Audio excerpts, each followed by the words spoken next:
구약 성경 466쪽 정도 있습니다.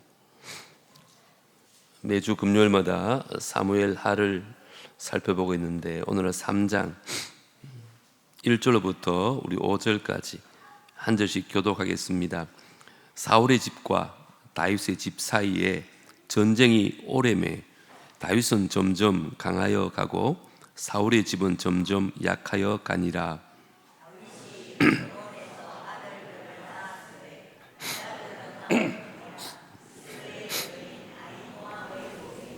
둘째는 길르압이라 갈멜 사람 나발의 아내였던 아비가일의 소생이요, 셋째는 압살롬이라 그수르왕 달메의 딸 마아가의 아들이요,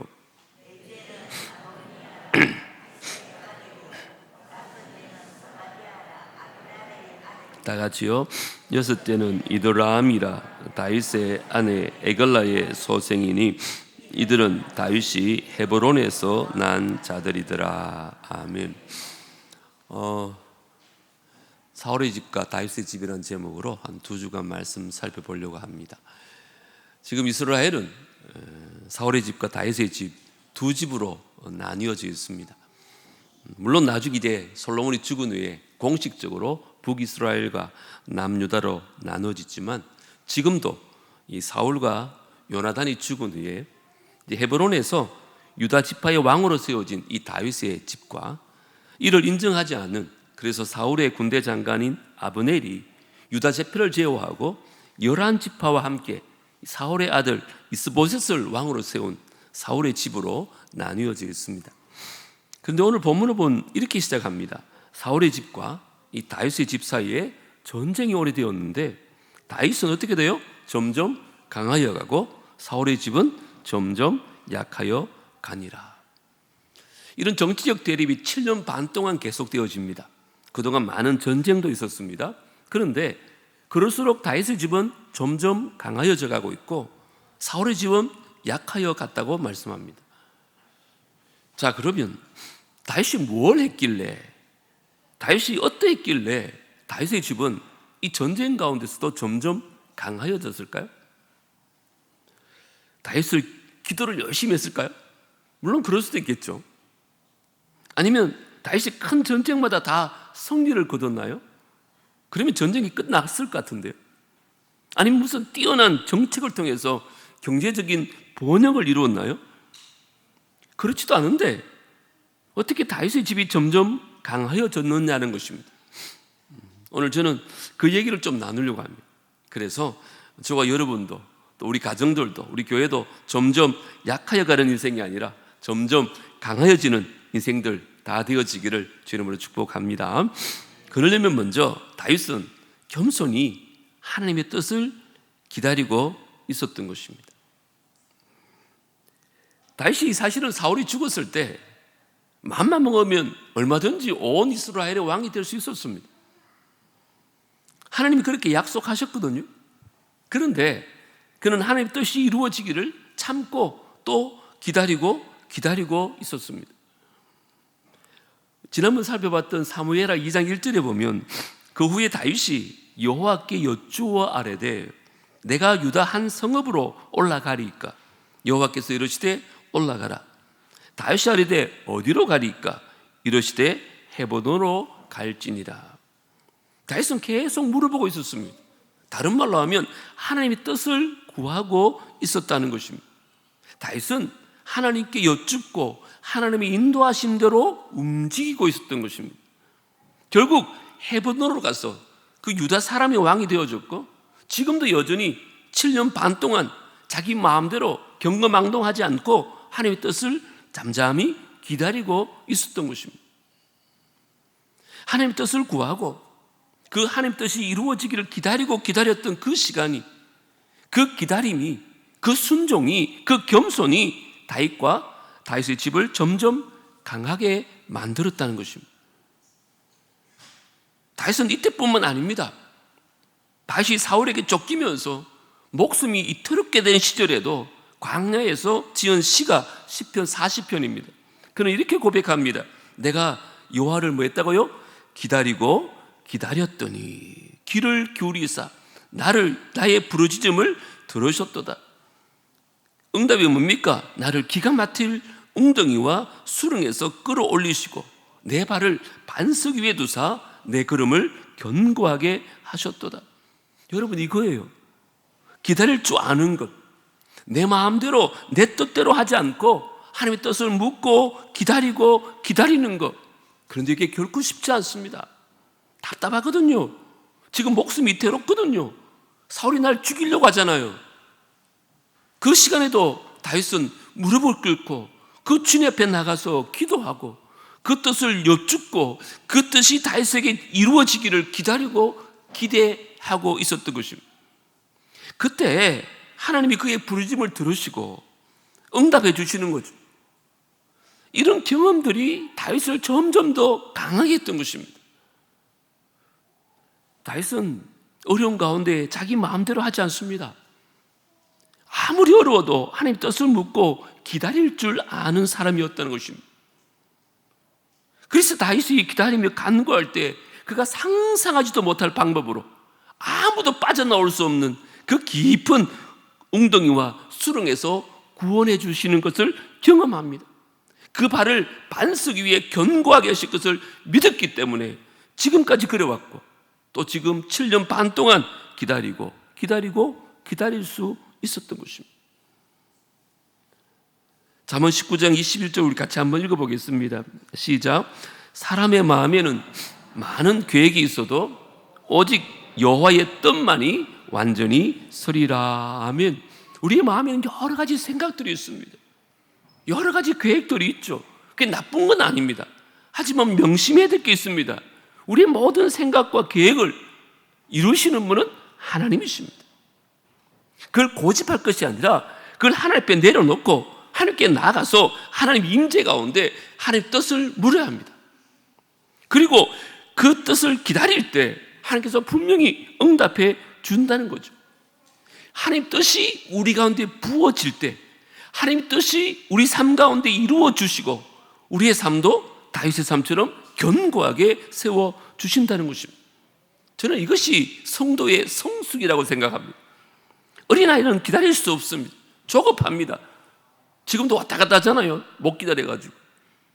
어린아이기 때문에 그런 거죠. 성숙하다는 것은 기다리는 것입니다. 하나님의 뜻을 잠잠히 기다리는 것. 그때 다윗은 하나님 앞에서 점점 강하여졌습니다. 저는 오늘 이 비결이 저와 여러분에게도 적용되었으면 좋겠어요. 여러분, 어떤 문제 앞에 있습니까? 어떤 어려움 앞에 있습니까? 어떤 기도를 하고 계십니까? 기도를 해도 아무 응답이 없습니까? 조금만 더 기다리십시오. 그때 인간적인 생각으로, 인간적인 판단으로 내 뜻대로 움직이다 보면 결국 실패합니다. 왜요? 우리가 많은 계획이 있어도 오직 하나님의 뜻만이 완전히 쓰기 때문에 그런 거예요. 기다리면서 주님 앞에 나갈 때마다 우리는 점점 더 강하여지는 것입니다. 한편 오늘 본문 2절부터 5절을 한번 살펴봅시다. 이 다윗의 아들들이 등장해요. 6사람인데요. 처음에는 암논입니다. 두 번째 길라압이고, 세 번째 아들은 압살롬이고, 네 번째 아들은 아도니아고, 다섯 번째는 스바다고, 여섯 번째는 이드라함입니다. 이 6명의 아들들 가운데 우리가 잘 아는 솔로몬은 없죠. 왜 없을까요? 솔로몬은 나중에 예루살렘에서 태어나기 때문에 없습니다. 이 아들들은 헤브론에서 7년 반 동안 있을 때 태어난 아들들 이름입니다. 자, 이제 이 아들들 이름이 쭉 나열되는데 우리가 조금 들어봤던 세 사람이 있고 전혀 못 들어봤던 세 사람이 있죠. 어떤 신학자들은 이렇게 아이들이 많아지는 것은 다윗이 집이 점점 강성해졌다는 것을 상징적으로 보여주는 것이다, 그렇게 해석하는 사람도 있습니다. 그런데 여러분, 여기 등장하는 다윗의 아들들 이름을 한번 살펴보십시오. 잘 모르는 사람 빼놓고 우리가 알만한 암논이나 압살롬이나 아도니아, 이들 아들의 삶이 어땠나요? 이들의 삶이 과연 다윗의 가문을 강하게 만들었습니까? 그렇지 않습니다. 사실 이 아들들 때문에 다윗은 얼마나 많은 고통을 겪었는지 모릅니다. 아니, 왜 그랬을까요? 문제는 그렇게 하나님의 뜻을 묻고 기다렸던 다윗이 웬일인지 혼인을 할 때는요, 하나님 뜻을 묻지 않습니다. 자기 생각대로 또 정치적 이유로 혼인을 맺기 시작합니다. 그 실수 때문에 그 아내들을 통해서 얻어진 이 아들로 인해서 자신뿐만 아니라 다윗의 전체 가문도 너무너무 큰 어려움을 겪습니다.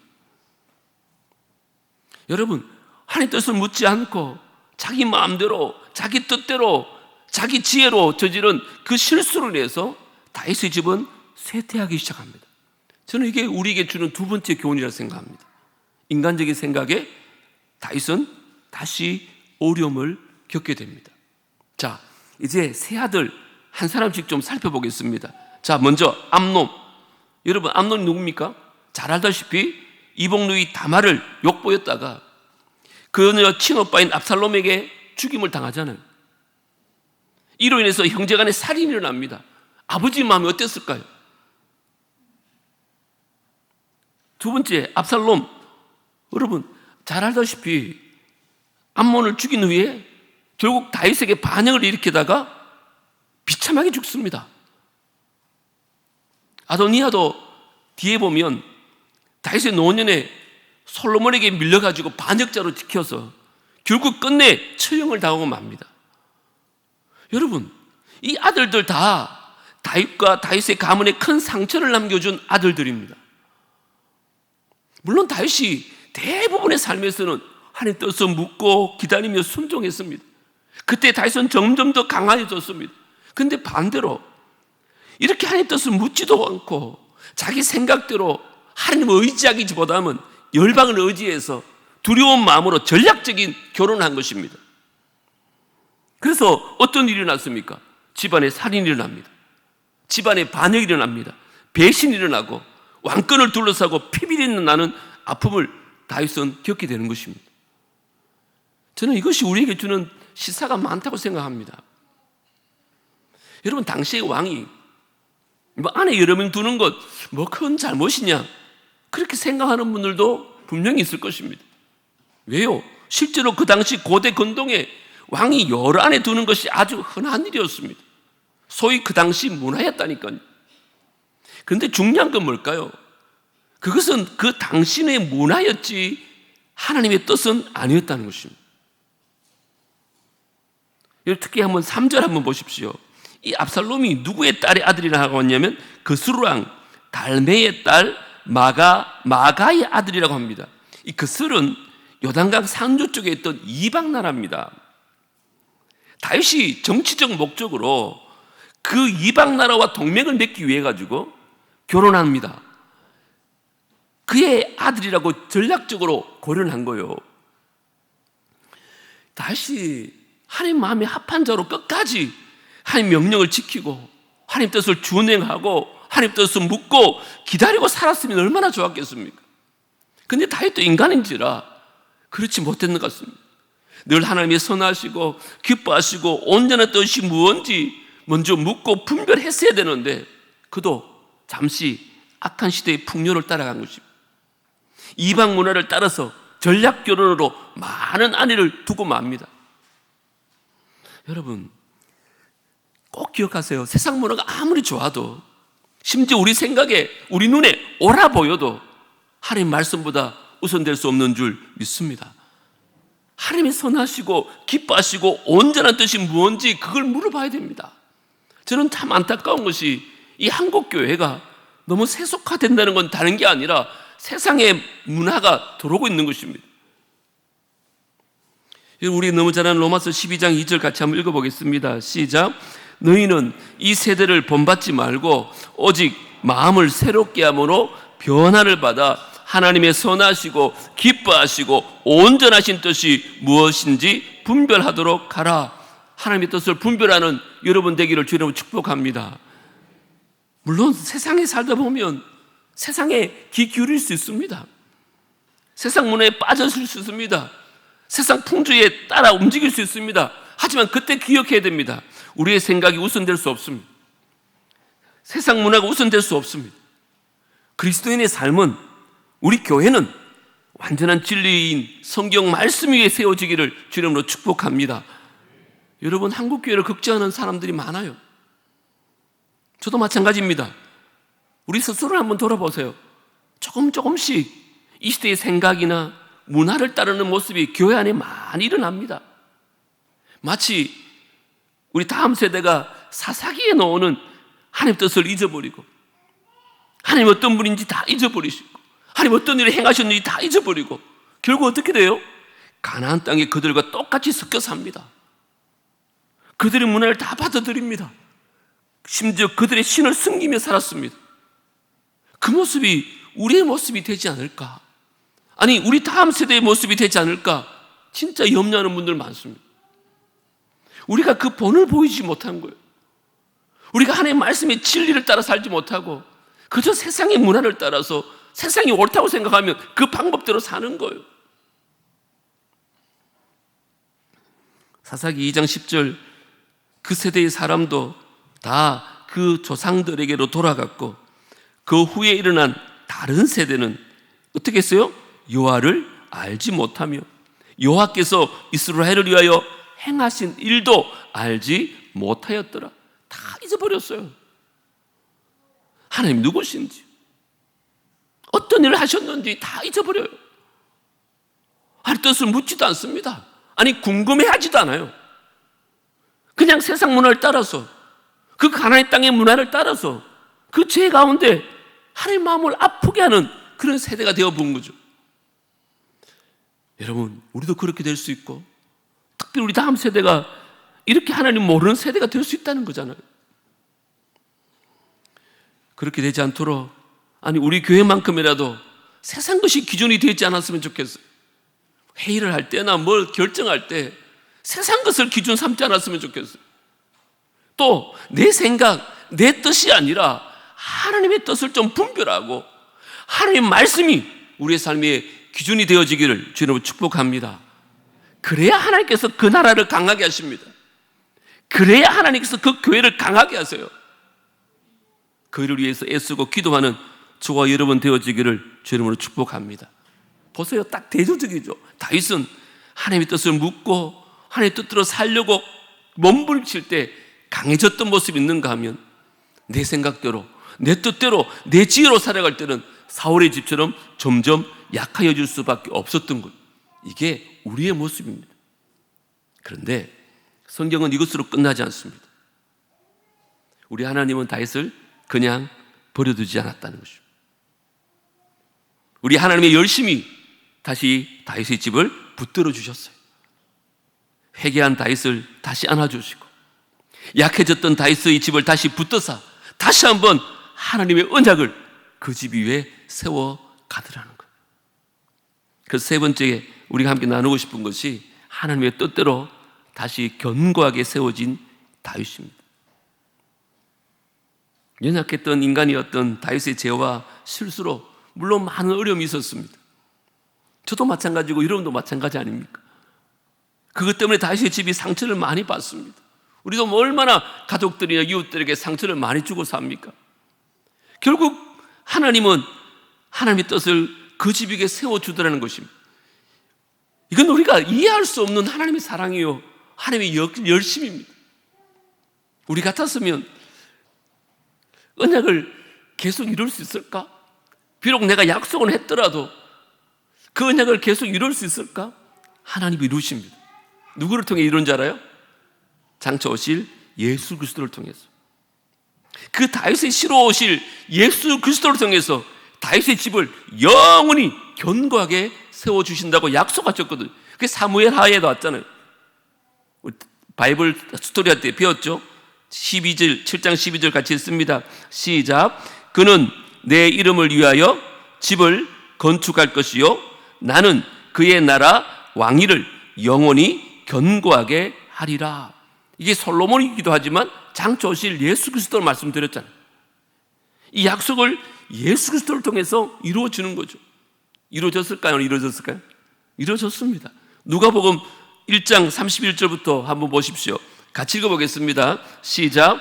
보라, 내가 잉태하여 아들을 낳으리니 그 이름을 예수라 하라.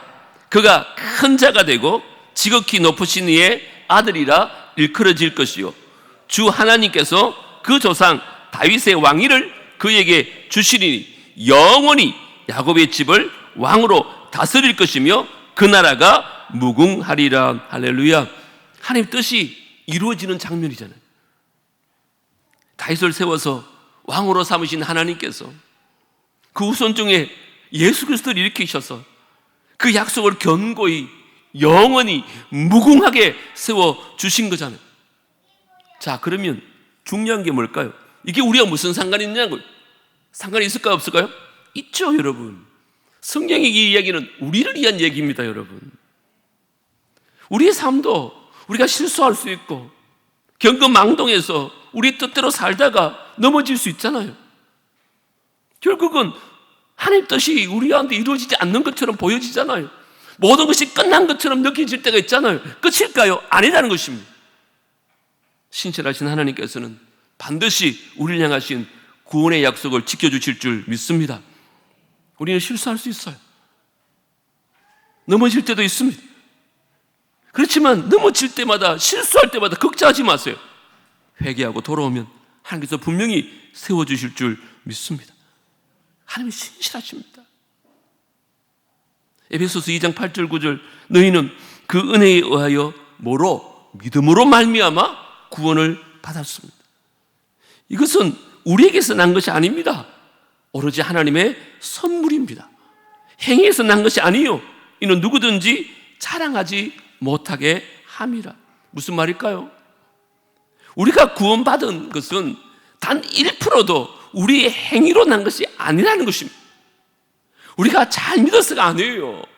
여러분이 기도 많이 해서 말씀 잘 읽었기 때문에 교회 열심히 다녔기 때문에 헌금 많이 했기 때문에 구원받은 거 아닙니다. 오직 믿음을 통하여 예수 그리스도의 은혜로 받은 구원인 줄 믿습니다.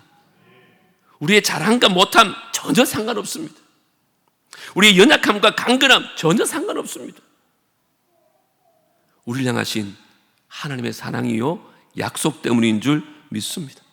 그 신실하신 하나님께서 그 약속을 지키시기 위하여 하나밖에 없는 아들을 보내주셨고 그 예수님을 통해서 우리를 향한 하나님의 사랑을 확정하신 것입니다. 그런데 우리는 하나님을 늘 잊고 사는 것입니다. 그 사랑을 늘 잊고 사는 것입니다. 뭐 때문에? 현실의 어려움 때문에, 순간순간 힘든 것 때문에. 지금까지 이렇게 나를 사랑하시고 나를 버리지 않으시고 나를 떠나지 않으시고 또다시 기회를 주시고 또다시 사랑을 베풀고 계신데도 우리는 늘 하나님께 불평하고 원망하며 삽니다.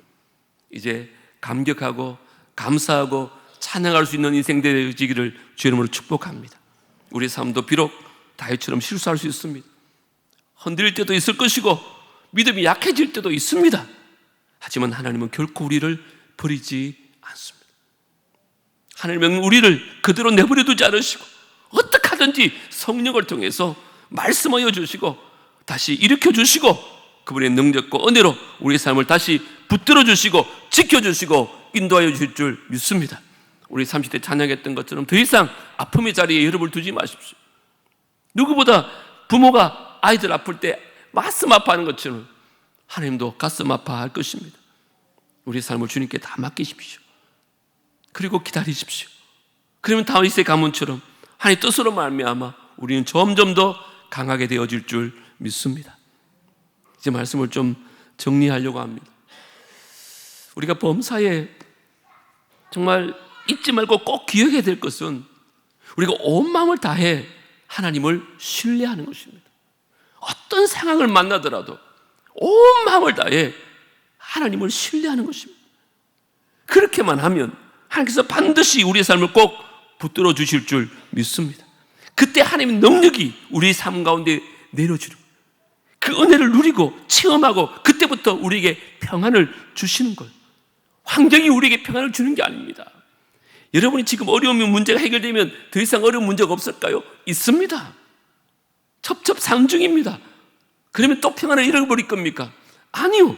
환경이 주는 평안이 문제가 아니라 그리스도 안에서 주는 평안이 문제인 거예요. 우리 삶 가운데 우리의 계획들과 생각들을 좀 다 내려놓으시고 온전히 하나님 의지하고 맡길 때 하나님께서 친히 우리 삶의 한 걸음 한 걸음을 주님 뜻대로 인도해 주실 줄 믿습니다. 제가 좋아하는 성경 구절 중에 잠언 3장 5절 6절 너무 좋아합니다. 너는 마음을 다하여 여호와를 말하고요 신뢰하고 내 명철을 의지하지 말라. 너는 범사에 그를 인정해라. 그리하면 뭐요? 내 길을 지도하시리라. 여기 길은 우리의 미래입니다. 골리앗 앞에서는 다윗에게는 돌멩이 5밖에 없습니다. 사람들 눈에는 골리앗 앞에 그게 무슨 힘이 되겠습니까? 그거 가지고 어떻게 하겠습니까?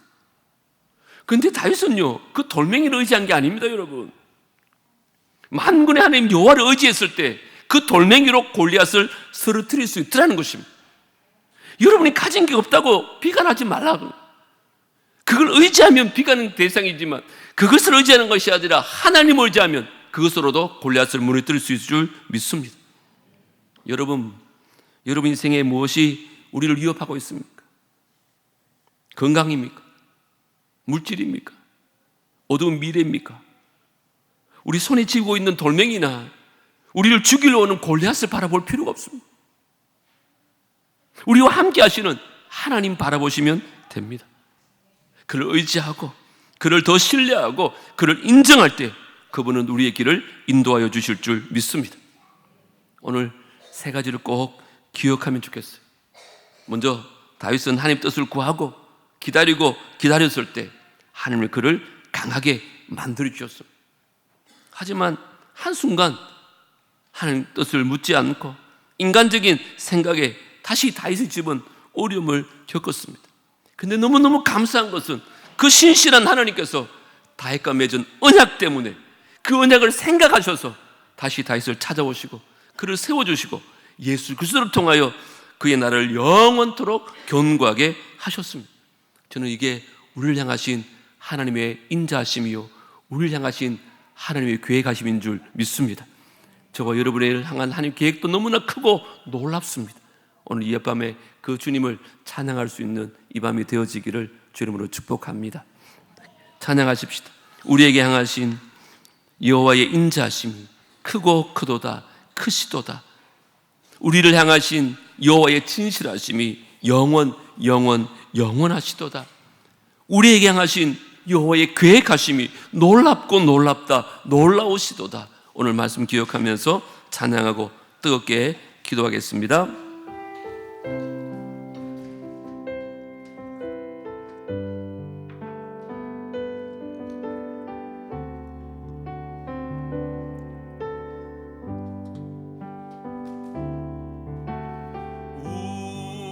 우리에게 향하신 여호와의 인자하심이 크고 크도다 크시도다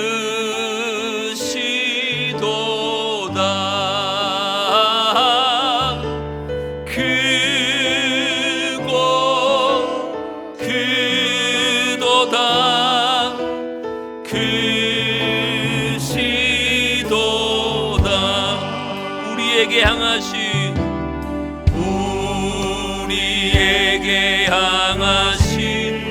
여호와의 진실하심이 여호와의 진실한 영원하십니다.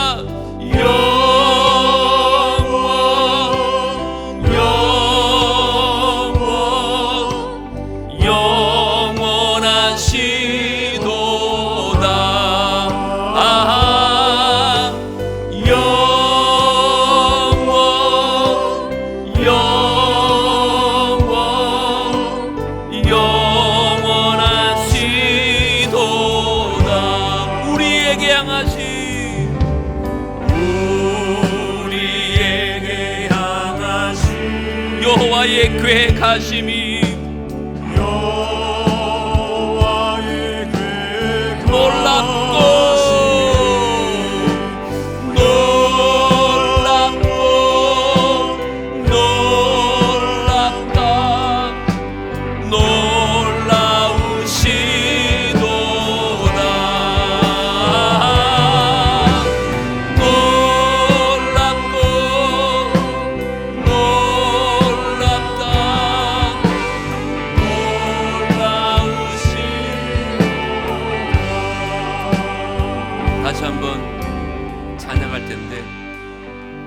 우리 찬양할 때는 가슴에 손을 얹고 자기 이름을 좀 불러서 찬양하겠습니다. 재범에게 향하신, 미연에게 향하신 자기 이름을 넣어서 다시 한번 찬양하며 주님 앞에 나가겠습니다.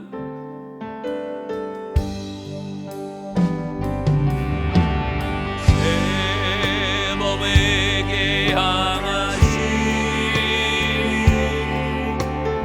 여호와의 인자함 크고 크십니다.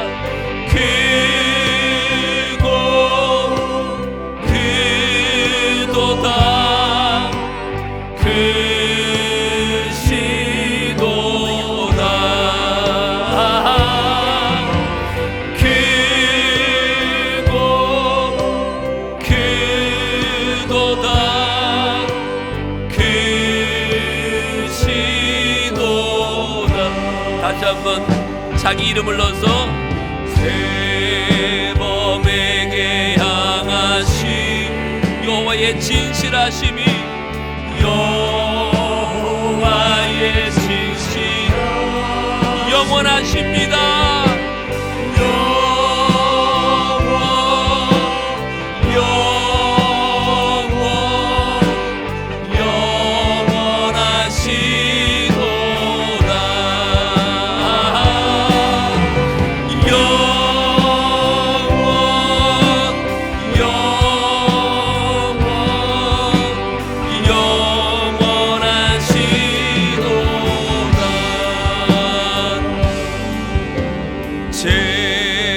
재범에게 향하신 여호와의 계획하심이, 여호와의 계획한 놀랍고